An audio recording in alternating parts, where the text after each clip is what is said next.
నమస్తే అండి, నేను Kumari. Welcome to our channel Royal garden.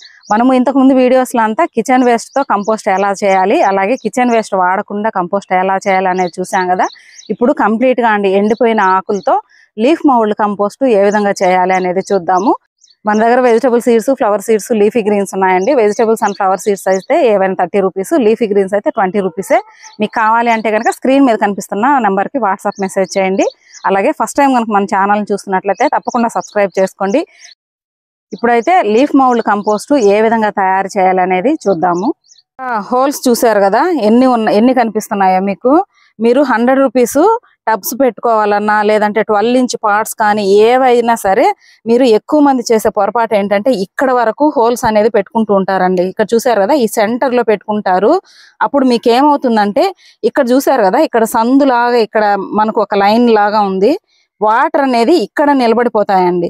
కాబట్టి మీరు ఖచ్చితంగా మీరు ఏ కంటైనర్ తీసుకున్నా, 100 రూపీస్ టబ్స్ కానీ చెప్పాను కదా, 12 ఇంచ్ 8 ఇంచ్ ఏ పార్ట్స్ తీసుకున్నా సరే హోల్స్ అనేది ఈ చివరికి అనేది పెట్టుకోండి. చాలా మందికి మెయిన్ గా మొక్కలు చనిపోవడానికి రీజన్ వచ్చేసి వాటర్ అనేది నిలబడిపోవడం అండి. కాబట్టి ఖచ్చితంగా మీరు హోల్స్ చూసారు కనిపిస్తున్నాయి కదా మీకు, ఎంతెంత పెద్ద హోల్స్ ఉన్నాయి, చుట్టూ ఉన్నాయి, అలాగే సెంటర్ లో ఉన్నాయి. సెంటర్ లో పెట్టుకోవడం వల్ల వాటర్ అనేది నిలబడిపోతుంది. ఇది ఒకటి గుర్తు పెట్టుకొని అంటే చుట్టూ కూడా హోల్స్ అనేవి పెద్ద పెద్దగా పెట్టుకోండి. ఎన్ని హోల్స్ పెట్టానో కదా నేను, ఇది అండి. ఇప్పుడు ఏదైనా సరే మీరు ఒక కంటైనర్ తీసుకొని ఇలాగా హోల్స్ అనేవి పెట్టుకోండి. ఇవంతా కూడా నేను మా ఇంటి ఎదురుగా ఉండే వాళ్ళ దగ్గర సపోటా ఆకులు, జామ ఆకులు ఇవంతా ఉంటే ఒక బ్యాగ్స్లలో, రైస్ బ్యాగ్స్లలో కలెక్ట్ చేసి ఉంచుకున్నానండి. ఆల్రెడీ అన్నిటికీ మల్చింగ్ చేశాను.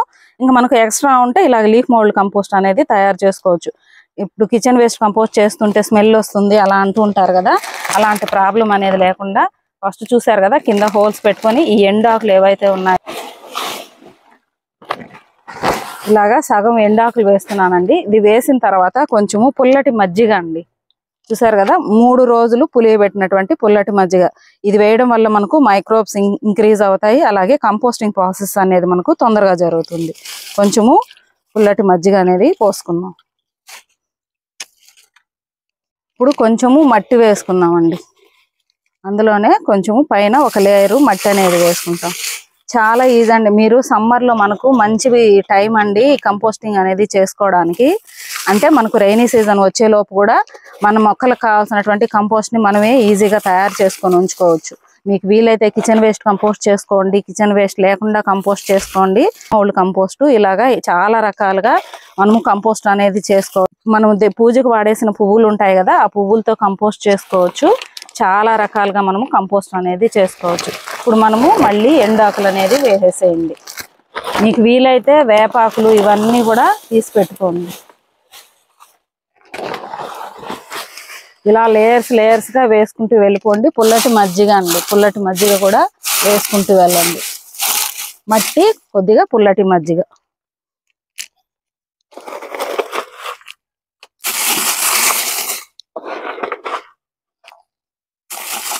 ఇప్పుడు మనము ఎండు ఆకులు, పుల్లటి మజ్జిగ వేసాము, మట్టి వేసాం కదా, కొంచెము బూడిద వేద్దామండి. ఈ బూడిద తెలుసు కదా, ఇందులో పొటాషియం ఉంటుంది. ఇందులో ఏదైనా సరే మనకు ఆకుల నుంచి ఎక్కడెక్కడి నుంచో తీసుకొస్తూ ఉంటాం కదా, ఆ ఆకుల నుంచి ఫంగస్ అనేది రాకుండా, ఒకవేళ మీ దగ్గర బూడిద కనుక లేకపోతే వేపపిండి అనేది వేసుకోండి. ఇలా మనము లేయర్స్ గా వేసుకుంటూ వెళ్తాం కదా. ఇలాగా ప్రతి 2 రోజులకు ఒకసారి పుల్లటి మజ్జిగ చల్లుతూ ఉండండి. లేదంటే మీ దగ్గర పశువుల పేడ, పచ్చి పేడ ఉంటుంది కదా, అదైనా సరే మనము వాటర్లో కలిపి చల్లుతూ ఉండొచ్చండి. ఇట్లా అంతే.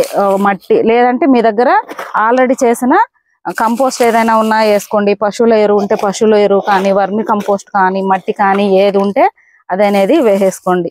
ఇలాగ వేసుకున్న తర్వాత టాప్ సాయిల్లో ఒకసారి ఇట్లా మట్టి వేసేయండి. ఒకవేళ మనం ప్రతి 2 రోజులకు ఒకసారి మజ్జిగ చల్లుతూ ఉంటాం కదా, ఇది ఆకులంతా కూడా డీకంపోజ్ అయ్యి కొంచెం కిందకి దిగుతాయి. అప్పుడు ఏం చేస్తారంటే మళ్ళీ కొంచెం ఆకులు, మళ్ళీ కొంచెము మట్టి కానీ, లేదంటే పశువుల ఎరువు కానీ వేసుకోండి. 2 రోజులకు ఒకసారి పుల్లటి మజ్జిగ ఇలా చల్లుతూ ఉండండి. సెమీ షేడ్ లో పెట్టుకోండి, మరి ఫుల్ సన్ లో కాకుండా సెమీ షేడ్ లో పెట్టుకొని పైన ఏదైనా సరే ఒక క్లాత్ అనేది కప్పేసి ఉంచుకోండి. ఇలాగా ఏదైనా ఒకటి కప్పి ఉంచుకోండి. ఇలా ఉంచుకొని 2 డేస్ తర్వాత మళ్ళీ ఓపెన్ చేయడము, మళ్ళీ పుల్లటి మజ్జిగ వేయడం, ఇలా చేస్తూ ఉండండి.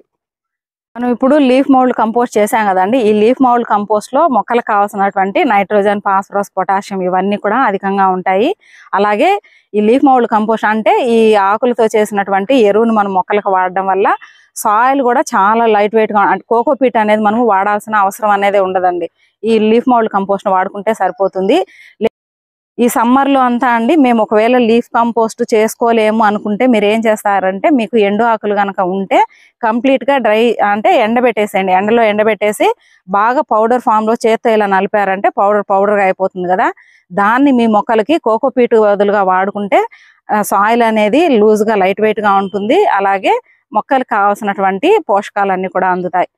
చూసారు కదండి, ఇదండి ఈ రోజు వీడియో ఎలా అనిపించింది అనేది నాకు కమెంట్ చేయండి. అలాగే ఫస్ట్ టైం కనుక మన ఛానల్ చూస్తున్నట్లయితే తప్పకుండా సబ్స్క్రైబ్ చేసుకోండి. ప్రీవియస్ వీడియోస్ అన్ని కూడా ఒకసారి చూడండి. థ్యాంక్స్ ఫర్ వాచింగ్ అండి.